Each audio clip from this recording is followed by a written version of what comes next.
Hey, so another tutorial here for you. This one is a bit more intermediate just because you need to know how to do an isolation. So if you are like a beginner and you don't know how to do an isolation trick, I do have this is your isolation. I do have a video, it's really old and kind of embarrassing, but it's on my YouTube page. And so if you want to learn how to do that, that's on there. Anyone who has seen me hoop in person has definitely seen me do this before because I do it all the time. But it's just like through the legs, pop through. So you're going to, this is how you do the trick.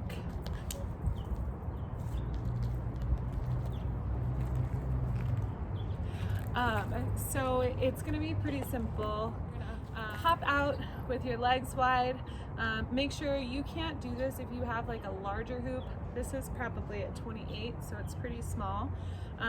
Both hands are going to be in front of you, and you're just going to slide the hoop in between your legs, and you're going to pop it over your head.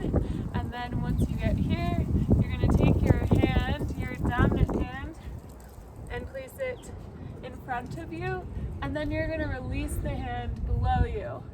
And now you're going to do your isolation, so you isolate out of the trick, like so.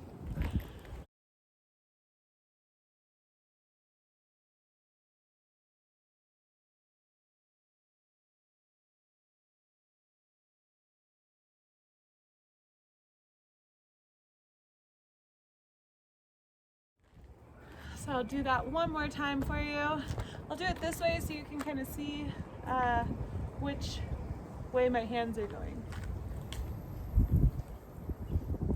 Release, and then isolate. Like so. Nice and simple, not too hard. You just need to know how to do an isolation trick or a two-handed isolation.